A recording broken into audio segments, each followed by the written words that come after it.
Kerajaan Jenggala diserang oleh musuh.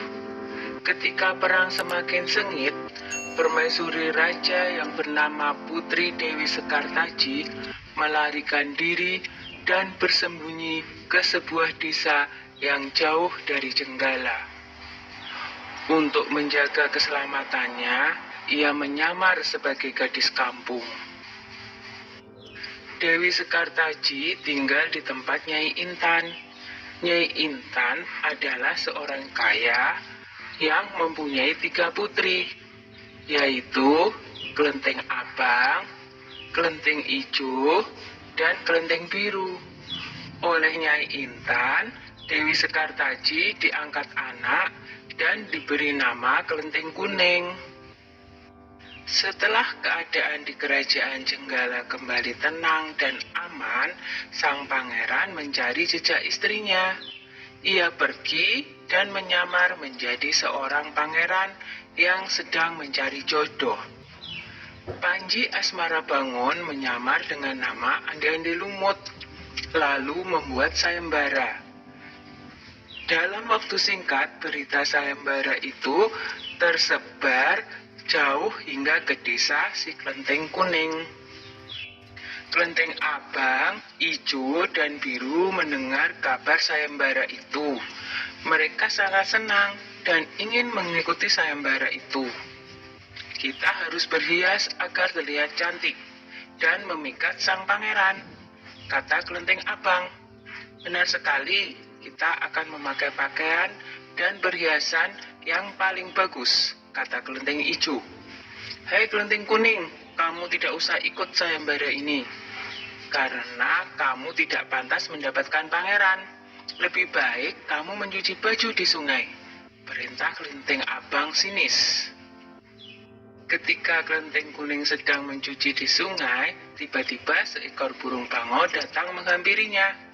Anehnya, burung itu bisa berbicara, dan kedua kakinya menggenggam sebuah cambuk.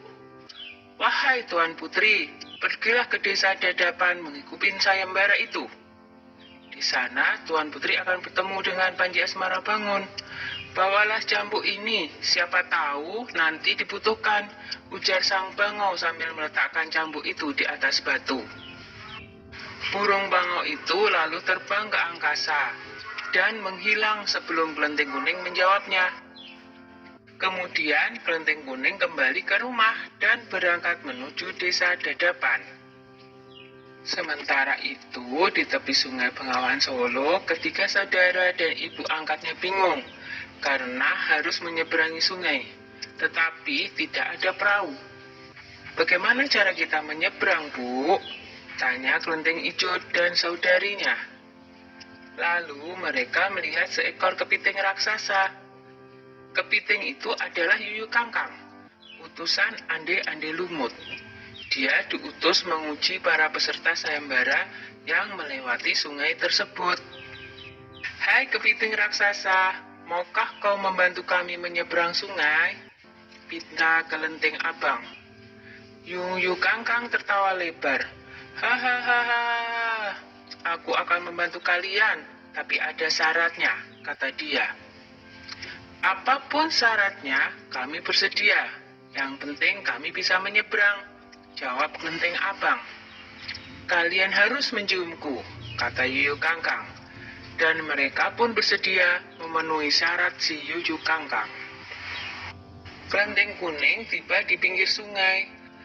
Yuyu Kangkang mengajukan syarat yang sama, tetapi Kelenteng Kuning menolak. Dia tak ingin mengkhianati suaminya. Berkali-kali Kelenteng Kuning memohon, tetapi Yuyu Kangkang tetap menolak. Akhirnya Kelenteng Kuning memukulkan cambuknya ke sungai, dan seketika itu air sungai Bengawan Solo surut. Melihat itu, Yuyu Kangkang ketakutan dan segera menyeberangkan Kelenteng Kuning, bahkan mengantarnya sampai ke desa Dadapan. Sayembara pun dimulai. Secara bergiliran, Kelenteng Abang dan adik-adiknya menunjukkan kecantikan mereka di hadapan Ande-Ande Lumut. Namun, tak seorang pun di antara mereka yang dipilih oleh Ande-Ande Lumut. Ampun pangeran, hamba mohon, terimalah salah satu putri hamba, iba Nyai Intan. Ande-ande Lumut menjawab, wahai Nyai Intan, ketahuilah, aku tidak bisa memilih seorang pun dari putrimu, karena mereka telah mencium si Yuyu Kangkang. Sambil menunjuk kelenteng kuning, pangeran melanjutkan, aku memilih gadis ini karena dia telah lulus ujian, tidak mau mencium si Yuyu Kangkang. Nyai Intan dan ketiga putrinya baru sadar bahwa mereka ditolak oleh Ande-ande Lumut karena tidak lulus ujian. Kemudian Ande-ande Lumut membongkar penyamarannya dan mengatakan bahwa dia adalah Panji Asmara Bangun. Kelenteng kuning sangat bahagia karena bertemu lagi dengan suaminya. Sudah ya cerita Ande-ande Lumutnya, jumpa lagi.